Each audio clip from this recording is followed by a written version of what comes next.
What will you do when they find me? Don't be scared of yourself. Don't be scared of me. Don't be scared of yourself.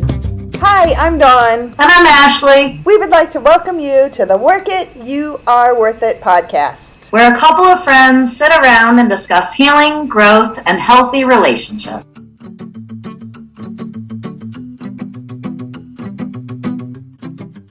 Hey Ashley, how are you tonight?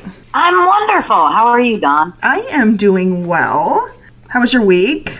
It has been good. It's been busy, but busy is always good. Makes time go fast, right? Very true. I feel like my life just never seems to stop.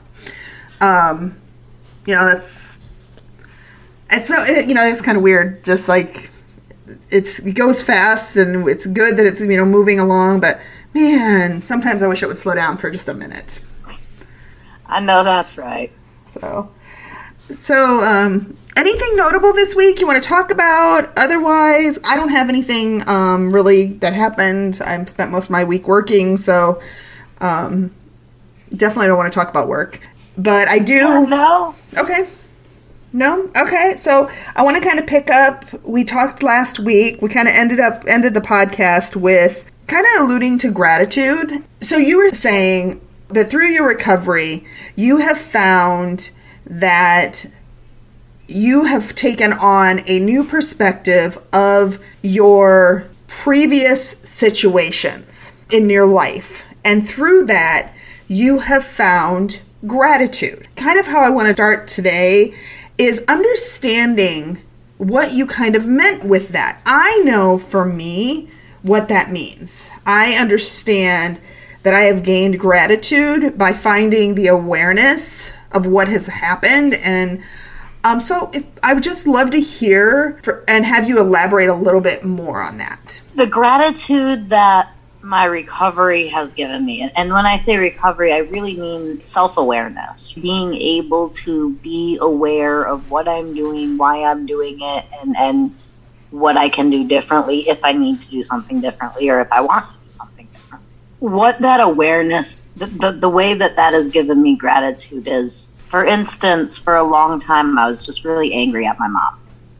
I didn't have anything positive about my relationship with her as a child, right? Like our relationship now is great. I love how much we can talk. I love how often we can talk. My relationship with her now is pretty good, especially considering where we were when I was young. And to look back at being 7, 8, 9, 10 years old, especially after having children that age, I didn't have a single bit of gratitude for the situations and the things that I went through with my mother. I had a lot of anger. I had a lot of resentment. I had a lot of hurt. There was a lot of trauma. And I had a lot of trauma regarding it.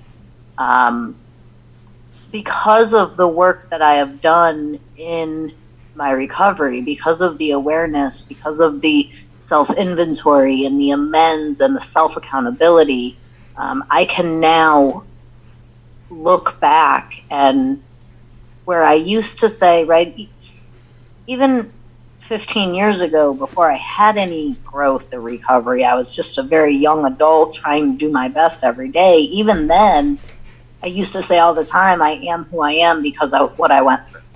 But I said that in this manner of, I have to use it as a crutch, because if I don't fight against everything I went through, then I'll never be better than everything I went through. And now it's not used in a negative, like, oh, I am who I am because of what I went through, so I better just buck up and I'm strong, I'm a survivor. Right now it is going through that taught me this. If I had not gone through some of the things I went through at the age I went through them, I would not have the observational skills that I have. I would not have the empathy that I have. I would not have the compassion, the ability to understand, I just wouldn't have those things had I not gone through that horrible relationship that I had with my mother as a very young child. And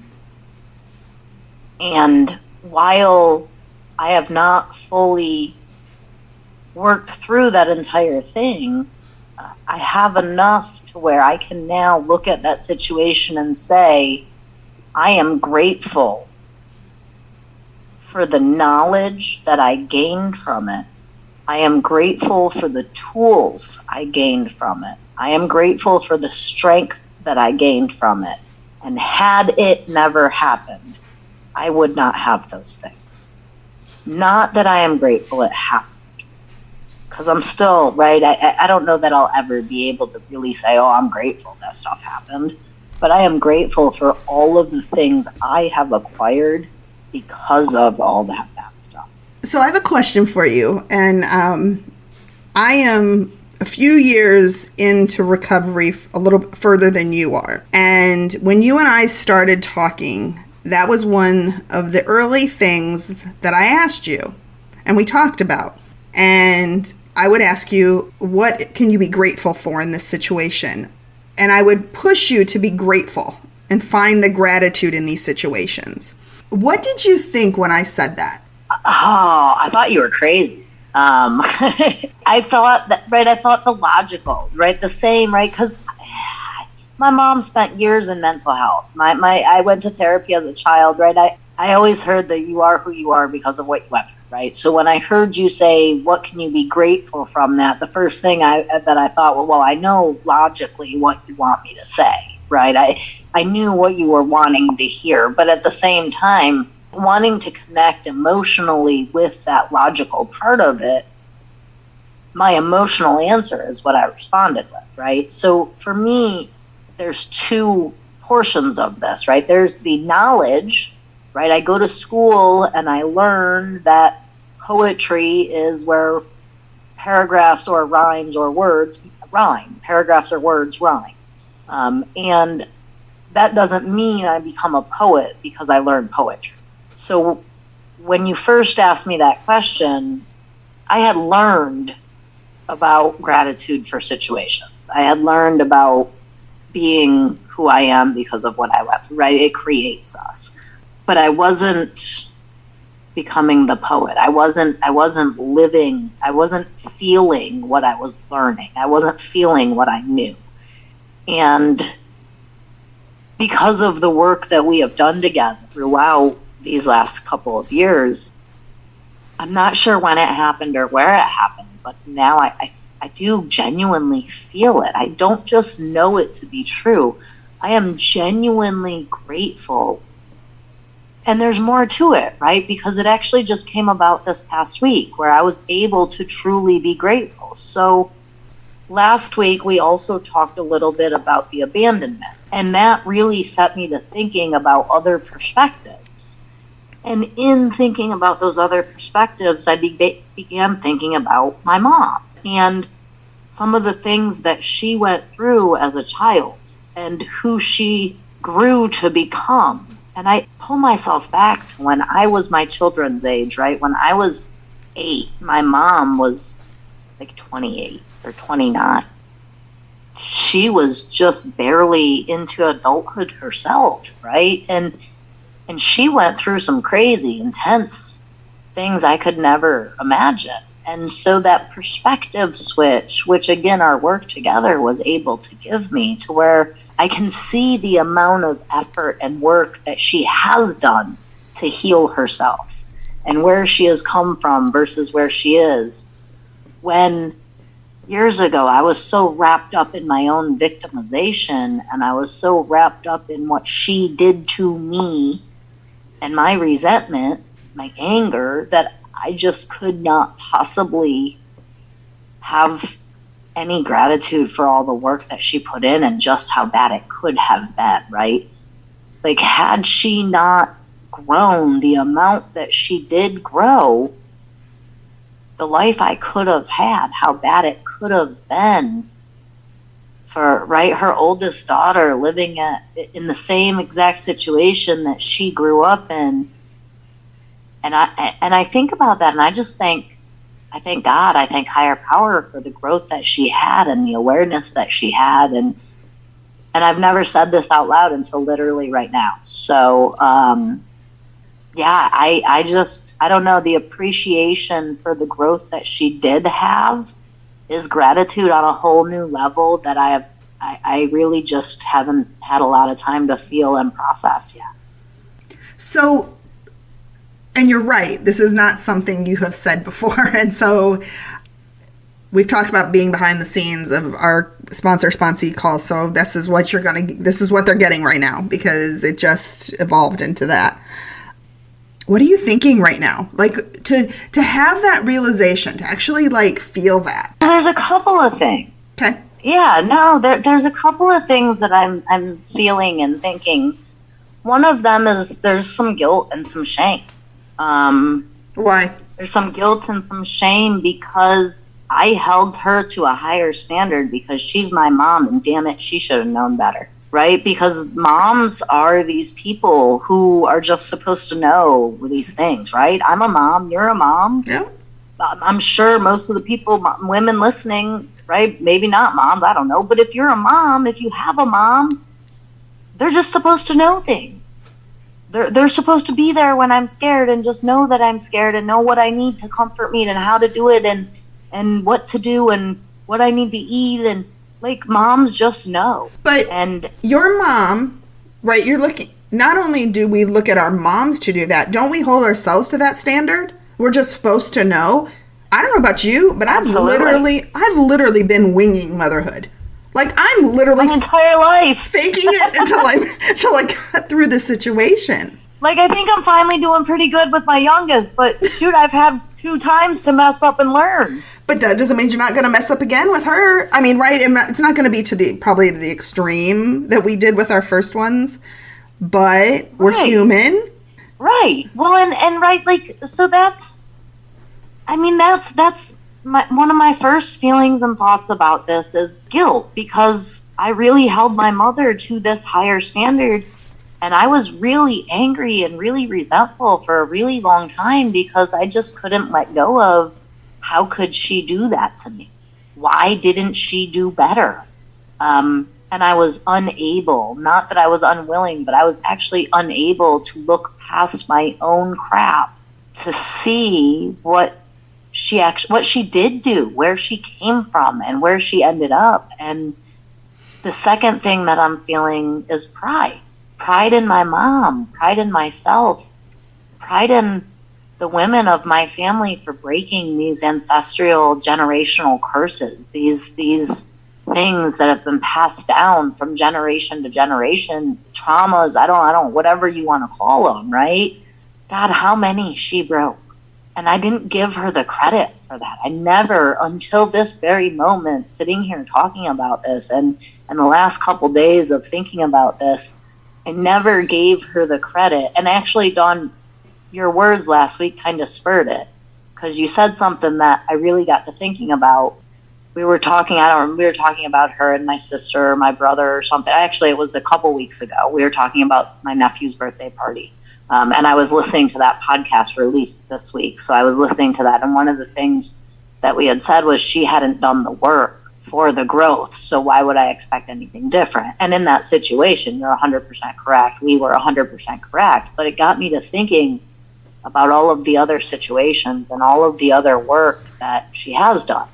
And the second feeling after that guilt, which is unearned guilt, by the way, because I did what I could with what I had, and I worked for it, and I see it now, and now I will do differently with it. And she did the best she could with what she had at the time.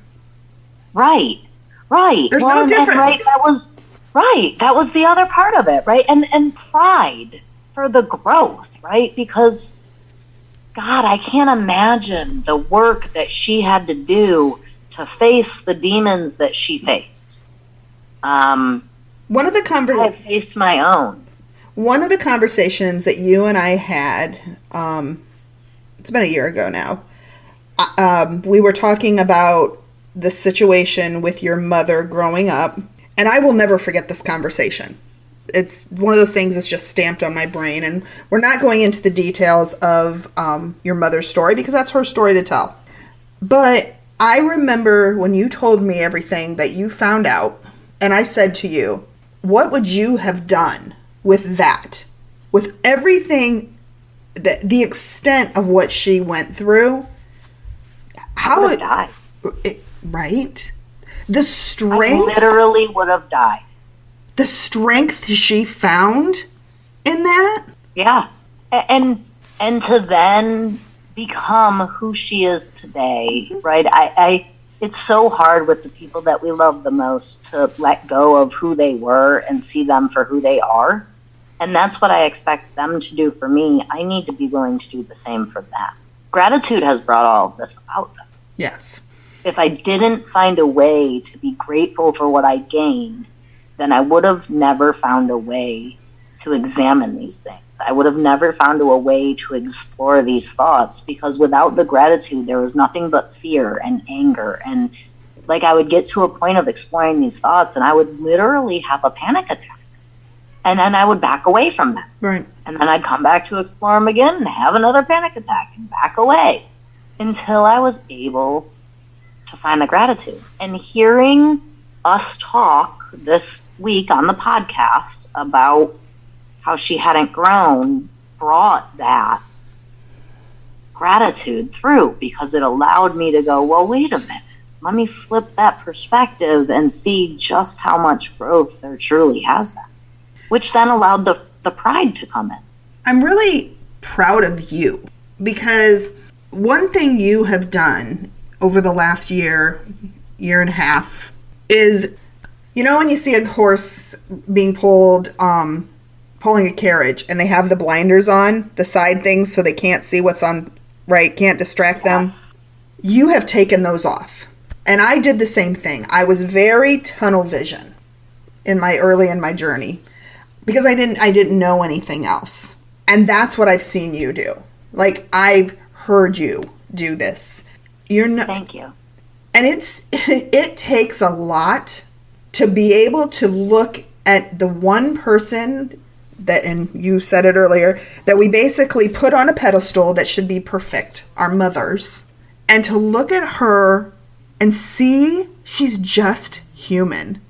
And I got that, you know, and you know, I've shared with that my mom and I kind of got that, and it took me a little bit longer, but my mom finally started opening up, and so I learned more about my mom. So I got kind of the same situation where it's like I have a different understanding, and I want to give you the credit, because your mom didn't change.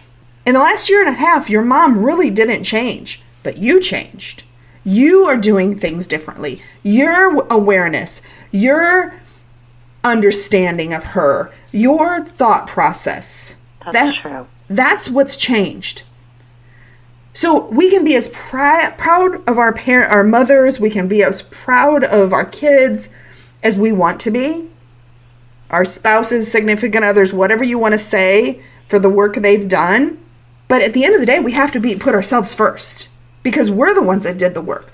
We're the common denominator in all of our relationships that changed. That's true. That's very, very true. So when you start looking at gratitude, you have to look at gratitude at yourself first, and obviously your higher power. Well, and I think, right, that's what allowed me to even be able to examine my mom and my relationship with my mom, my mother, is being able to be proud of myself and being able to love myself and know that no matter what happened in that examination, in that thought process, no matter what I found, no matter what I came into, I was going to love myself anyways. And gratitude is just the start of that. Like, being able to find the good, the lesson, the positive in every single situation allows me to keep going. I tell people all the time in my work, I tell them all the time, set yourself up for success. Don't set yourself up for failure. If you set yourself up for success, you're going to feel better every day. And every time you feel better, your dog, I'm a dog trainer, your dog is going to feel better. And every time you both feel better, you're going to want to do it more, and you're going to be more positive, and it's going to be more fun. But every time you go too far and you fail and you have to start over, you're going to become frustrated, and you're going to become irritated and negative, and nobody enjoys that. And when you become that way, your dog will also become frustrated and intense, and nobody enjoys that. So don't set yourself up for failure. I'm not going to try to go 1,000 miles an hour when I've yet to go 100. I'm not going to go 100 when I've yet to go 50, right? So start with the little things, right? I can be grateful today because I was able to sit down with my significant other for 30 minutes with no TV and no kids and just have a conversation. I mean, shoot, we just talked about his father, but so what? We were able to have a conversation for 30 minutes. I can be grateful for that.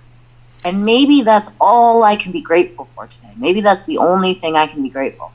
But I'm truly and genuinely grateful for that. Maybe the only thing I can be grateful for today is the fact that I took a deep breath, or even a shallow breath, or even just that I opened my eyes. Maybe I'm not even happy that I can breathe. Maybe I'm only happy that my child is breathing.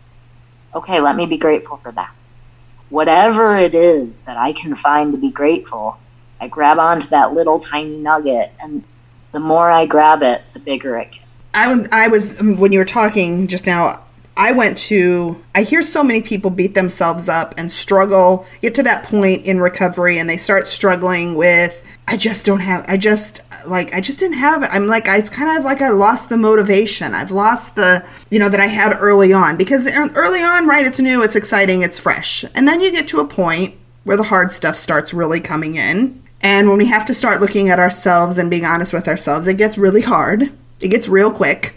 And just in the process of recovery, if you can just read your daily meditation, be grateful that's the recovery work you did for the day. Nothing has to be monumental. And we expect everything in our lives to be so big and so huge that we forget about the little stuff. The fact that I made my bed today. Good job, Dawn. You made your bed. You didn't want to make your bed. You thought about not making your bed. But you know what? No, I'm going to take the 2 minutes it takes me to make my bed, and I'm going to make my bed. Good job. Instead of looking at the entire big picture of the day, throughout the day, I woke up, I got out of bed, I made my bed. All right, there we go. That's what I'm grateful for right now. Right. After I get out of the shower and I get ready for work, put my makeup on, get dressed, right? I'm grateful that I have a job to go to. Not that I don't want to go to work. You know what? I'm grateful I have a job to go to. Yeah. I think I said this in an earlier podcast, but I had one of my sponsees. She lives in Michigan, and so she had to shovel. It snowed. It was a big snowstorm, and she had to go outside and shovel the snow. And she sent this text, and she was just so ticked off and mad because she had to go out and snowing and it's storming and it's this and she's got to clean off her car and she's got to shovel the driveway. And I said to her, and all this happened in text, and I said to her, what you can be grateful for? Well, it's nothing because it's just, I'm like, well, can't you be grateful the fact that you have a driveway to shovel? Can you not be grateful that you have a car to clean off? Can you not be grateful that the miracle of a snowflake, to just look up for a minute and forget all the negative and be grateful that this beautiful showering of snow and down to a snowflake, all of these snowflakes are unique and different. When we focus on only the bad, everything is bad. And we have to force that gratitude by looking at smaller situations. Right, and so I think it's important, right? The way that we say this, I think it's really important when we say to force that gratitude. That doesn't mean to pretend that I'm grateful for shoveling my driveway. Right. That means to stop and find something I can truly be grateful for while I'm shoveling right? Not pretending to be grateful. I'm not pretending that I'm grateful for shoveling my driveway. Shoveling my driveway sucks. But I can be grateful that I have a shovel. Right. I'm not digging it out with my hands or stuck in the house. I can be grateful that, right, I have to find what works for me to be grateful for, right? Like, I can't fake it. Right. I have to feel it. I have to find what works for me to feel. And that's why we don't use fake gratitude. Right? There nowhere did we say, it's not fake it till you make it, right? Because you're not faking it. You just have to force yourself to find it. And that's it, finding it. Yep. Right? When I find something, I have to look for it. It's not just randomly there. I'm not finding it. It's there. If I don't look for what I am grateful for, then the things I'm grateful for are not going to appear. And that's the other thing, right? If I'm looking at what I'm grateful for and I'm focusing on what I'm grateful for, then I'm not looking at all that other stuff, the negativity. And that which I focus on, that which I pay attention to, grows. And what happens when you find that gratitude? Well, you just heard me with my mom, right? As soon as I found that gratitude, I was able to forgive. Wow, I just said that. As soon as I found that gratitude, I was able to forgive. I was able to understand. I was able to let go. I was able to be thankful, like genuinely appreciative for what she gave me. Again, it's not the situation, but I can let go. And letting go, I can let go of the anger and the hurt and the resentment of the situation. And by letting go of those things, it allows space for peace and positivity. And as soon as I let go of that, then I can examine some of the other things. Gratitude paves the way for everything.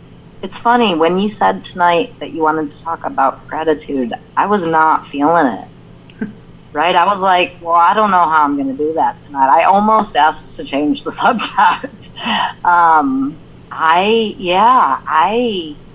Gratitude paves the way for everything. And I want to say, Mom, I know you're listening because you've listened to every episode. Thank you. I am really grateful that you allowed me to talk about you on air to a bunch of strangers across God knows where, saying God knows what, because had you not, I wouldn't have come to this conclusion. There's some more gratitude. Gratitude allows forgiveness. Forgiveness allows peace. It allows for letting go. I'm extremely emotional over here. Like, I'm literally crying because I know the struggle you have had with, and you've taken some flack about not making an amends with your mom. Yeah, I wasn't ready. But if I heard correctly, I think that's what you just did. Yeah. It's crazy how it works, right? I was in a meeting a week or two ago and got called a coward for not being ready to face my shit with my mom. And it's funny because this all came about with zero intention of it. Like, I was just listening to our podcast and I heard that statement, and it just, how many times have you said it, Dawn? When it's time, it'll be time. When you're ready, you'll be ready, and it will happen. Stop trying to force it. And as soon as I said, you know what, if I'm a coward because I'm scared to face a panic attack because that's what happened, then whatever, it is what it is. I'm just not ready, and that's okay. I'm okay with that. And as soon as I said that out loud and I stood my ground on that, it's funny because all of a sudden, with zero intention behind it, here we are. Because you got the F out of your own way. Yeah. It's not self-will, it's God's will. Exactly. When you need to hear something, if you are open and you're listening, you'll hear it. It'll be there. It's going to be handed to you on a silver platter. Always happens that way. And that's why, beating yourself up, having other people beat you up because they're trying to dictate your recovery, that's not fair to you. For you to try to control your own recovery is not fair to you. When you turn it over to your higher power and just let it be what it's supposed to be, that's not saying you haven't worked really damn hard to get to this point. That is not what I'm saying. But when you just, Right. when you, however you want to say it, get out of the way and let my higher power, your higher power, work, he, she, it, whatever you want to call it, will work. Right, that's literally all it was. And honestly, I'm thankful for that meeting because I'd have never gotten to that point without it, right? I had to hear that stuff in order for me to get to the point to say, F it, it is what it is. Right. So I am, again, there's that gratitude. I am grateful for that meeting, which when I left that meeting, I was not grateful for. I was angry, right? I was upset. Yeah. But I am grateful for being pushed to that point because had I not, I probably wouldn't be here right now saying what I'm saying. Right. There is that's the point of having so many people being healthy people that are trying to live healthy lives, trying to have healthy relationships, and having all of these people in your corner, numerous people in your corner, because I'm sitting here telling you, Ashley, it'll just happen when it's supposed to happen. Let it go, let it be. And then you have people come in that are pushing you because you needed to be pushed. And it takes a village, just like everything else in life, raising children, place of work, right? It takes a village to make it successful. It does. It definitely does. Again, it comes when I am ready, it comes. Mm-hmm. Right? For a long time, I was upset, right? I spent years trying to find myself. I spent years trying to find healthy living, healthy relationships, and trying to find, right? The common denominator was always me. I knew that. But I knew that I was a good person, and I knew that I did good things, and I knew that I wanted good things. So how could those two things be one and the same? And I probably saw tens of 20s of probably close to 100 different therapists over the course of my life. And I just never found what works for me, but I never gave up, right? Until when I was ready, there was Coda. I'd never, ever, ever heard of it before until it was time and I was finally ready to hear it. And I just took it and ran with it. Which brings me to another gratitude that I didn't know that I would ever have, right? I think I mentioned in the first episode that my significant other is an alcoholic and an addict. He has been sober for almost 2 years. I didn't think I would ever be grateful for his rock bottom. His rock bottom, which was our rock bottom, because I was so attached to him. I was so entwined with him. But without that rock bottom, I'd have never found where I am now.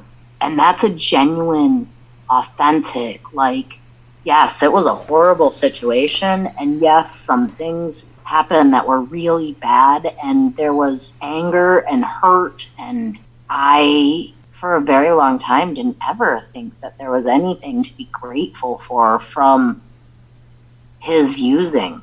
And there is, because had he not used, I would not have found Coda and I would not have found myself. You're not. I would have, but not now. You're not grateful for the situation. You're grateful for the awareness that came with it. Yes, absolutely. Mm-hmm. The lessons that it brought. Yeah. I remember sharing with you, obviously when I talked about gratitude, was the guy that brought me to Coda. My rock bottom, found out he had literally another family, lying, cheating, that had went on for years and years and years, and caught me off guard. Just literally one morning, caught me bam. But I said to you, I'm grateful for that. I'm grateful that happened. I'm grateful for the cheating. I'm grateful for the lies. I'm grateful that he was in my life. Because without that happening to me, without me hitting rock bottom and feeling like I was spiraling, what I explained it when I was going through it was I felt like the Tasmanian devil. I felt like I was spinning. And I was. And it brought me to my therapist, who just happened to be a recovering codependent, who said, hey, you're codependent. You should check this meeting out. And that day, June 26th, my life changed. That's the day I was born. That's the day my life, my kid's life, became completely different. And I would not be here right now without everything that happened. Yeah, for sure. And you thought... I like how how you described that, you said it like the Tasmanian devil. You were just spinning, and that's how it felt, just spinning all over the place. For me, it felt like there was no room for me. I was so full of everyone else and their stuff. My significant other and his addiction and his rehab, and my mom and her stuff, and my 3 kids and their school, and my sister, or my brother, or my dad, right? I was so full of everyone else that if I had one bad thought, I was just going to fall apart. Yeah. And then I would have that bad thought, and I would get in the car and try to run away and be like, no, I can't. I have kids. I have to go back. Like tethered, and I didn't want to run away from my family. I didn't want to run away from the people I loved. I wanted to run away from me. Right. Like, let me just take my kids and leave, but then I'll be there. So, like, that wouldn't work. I wanted to get away. I wanted to get away from me because I was so full of everyone else that I didn't have room for me. And it was actually the guy that got Nick into rehab, the guy that got my significant other into rehab. He said to me, he said, what's your biggest fear in all of this? And I said that I'm going to do something that's going to make him relapse. And he said, have you ever heard of CODA? And I was like, what the heck is CODA? He said, just look it up, CODA, CODA.org. And I was like, oh, okay. And I just went right to the site. He didn't even say the word codependency. I think he knew better. But I just went right to the site, and I was like, the first thing I found was the characteristics. And I was like, holy crap. Check, oh my God. Check. Yes, that was, and yeah, it was, and I don't know if you can hear it, but I'm saying this and I have the biggest smile on my face because that night, sitting in front of the computer, checking those characteristics, with my mind absolutely blown, I found me. I found home. I found the first day of the rest of my life. I'll never forget walking into my first meeting, scared shitless. Because, of course, I'm going into a place I don't know anyone and a group of people, and I was scared. But like you, I had done my research before, and I sat in that meeting, and as I'm listening to everyone's shares, like you said, like I was home. I had found my place of people that understood me when I didn't understand me. And that became so empowering and encouraging and hopeful. That's what that first meeting, because I didn't have a choice, right? I had no choice. I was at a place that something had to change. I would have tried anything to change how I was feeling at that time in my life. And that means I did change that. I tried changing everything. Yeah, it didn't work. Me too. Traded in cars, like blink of an eye, moved in a blink of an eye. I mean, like literally, I tried everything too. And this place gave me this understanding that I hadn't had my entire life. And my mom is finding that understanding as she's realizing she's a codependent, and we're talking about this stuff, and she'll ask me questions, and we both have talked. Our moms are very into this, and I've also expressed to you that I was kind of disheartened my mom wasn't listening to the podcasts, which changed this week. When I posted this week about the new podcast was out, she texts me, how do I find them? Send her the link to the website, like I do everybody that asks me how do I find them, or find it, or find them on link? workityouareworthit.com, or you can find it on any of your podcast streaming apps under Work It, you are worth it. But and it's a white background with a black semicolon in the middle. Yes, it is. So she listened to Mom Guilt first. She didn't do it necessarily. She listened to the first podcast, but then that was kind of it. And so she listened to Mom Guilt, and she calls me afterwards, or she sends me a text afterwards. And the realization she got, she's like, I felt this way my entire life, but I didn't understand it. She's like, I've been carrying this. I'm gonna read it because she says, flash news. Sorry, Mom, I am sharing your text message with you, with everyone. You've already agreed that I can share whatever I needed to share. Flash news. I had an awakening last night. I thought about your podcast of mom guilt, and I realized that all these years of me trying to interfere with your life and trying to control was the guilt I have had with the divorce and letting you girls down. I was trying to make up for the failure that I thought I was. I realize now that I was punishing myself, as that is what I thought society expected. I hope this makes sense as to what I'm saying. I feel like a weight has been lifted off my shoulders voicing this. Talking about amends right there. Wow. Right? Gratitude, amends, like, wow, I'm kind of speechless to hear all of that reality. Right? And we talked last week's podcast, the one that's not aired yet. We talked about the opportunity I had with my sister who said, I'm sorry you had to go through all of that. And that weight that was lifted off with that. This just took, like you, that text just took a whole nother weight off my shoulders. Because you didn't even have that intention. I didn't even know it was a weight. I mean, right? Like, I just kind of had accepted it, that it was just going to be this way. Meaning it was just going to be that my mom never would be able to connect the dots. Right. But that's not what happened, because my higher power said, no, Dawn, you just have to be patient. And I was. I sat back and let it happen, because I didn't try to control her. I wasn't trying to change her. I wasn't forcing this down her throat, because it didn't matter if she got it. It didn't matter if she connected the dots.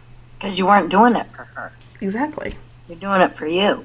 And look at how it all turned out, just because you were doing something for you and didn't worry about her. You let your higher power do its thing. You gave your will back. You gave his will its will back. You stopped using your self-will and started using his will. Yeah. And look how well that, right? Just working out for yourself. Imagine had you tried to control, to force, to coerce, to manipulate, and to get her to see the things you wanted her to see, get her to connect those dots. Imagine that you like, look, Mom, this dot goes here, and it connects here, and it connects here, and it connects here. Would she have heard it, do you think? Well, from 47 years of experience of doing it that way, no. Because that's and then as soon as you stop trying, isn't that crazy? As soon as I stopped trying, boom, there it is. There it is. Because we got the hell out of our own way. And that is my favorite. I say that about tied all that together, huh? Right? Yeah. And that's funny, because I wanted to tell you about that text and the podcast, and I did not expect it to tie into this at all. I expected it to be an afterwards conversation. I really want to give a shout out to our moms, because they both have given us, we both went to them before we did any of this, and not necessarily asked for permission, but did let them know this was going to be happening, and they both were fully into using them. And so I really want to give them a thank you, express my gratitude to them, because I can't imagine, it's hard enough putting my own shit out there. Right, I can't imagine telling my children to go ahead and air their grievances with me and not be like, well, but don't talk about this, and right. Try not to talk about, right? Like the courage that takes on those we love's, and not just our moms, because I'm sure our dads and our siblings and our kids, and right, I'm sure we'll eventually talk about all of that. Mm-hmm. And the courage that it takes to be okay with that. Not that we're necessarily asking permission, but it makes life a lot easier when they are supportive. It does. And they don't have to be at all. So I want to tell my mother I love her. I want to thank her. And she means the world to me. And it's taken a really long time to get to the place we are today. That doesn't mean that there's not times that I'm not triggered when I'm talking to her, that I'm not saying that, but I'm grateful for the relationship that we have today. Absolutely. Absolutely. I am 100% grateful for where my mother and I are, and where we've come from and where we've gotten. And I echo all of that. And I think that's where we need to end. Awesome. I think it's the best way, the moment of tribute to our moms and gratitude, to end gratitude, being grateful to those two people. So thank you to the listeners. Thank you, Ashley, for sharing that. I'm very I'm very happy for you because I know what you got tonight. Yeah. Something that was bothering you. This, especially this amends, what it was going to look like, how it was going to happen, and right. Maybe next week we talk about amends a little bit. I don't know. We'll see what happens next time. I won't lock us into a topic because. Yeah, we'll see where we're at. But thank you, listeners. Please check out the website, download, all of that, whatever you do with your podcasts. Please, we say this every week, Ashley and I love doing this. We're doing it to help other people to find a different way to approach relationships. But at the end of the day, it's what we get out of this. Yeah, it's all about helping ourselves first and helping other people while helping ourselves. Yeah, so thanks everyone for listening, and it's been awesome once again, Dawn. I look forward to next week. Me too. See you next week. We would like to thank you for joining us on this journey of self-discovery. Visit the Work It website at workityouareworthit.com to submit your questions and topics for future episodes. And remember, work it because you are worth it. I will find you. You will ask, what will you do when they find me? I will find you. Give the answer to your question. What will I do when I find you? I don't have to think, I don't have to prepare myself. When I find you, I don't have to think, I don't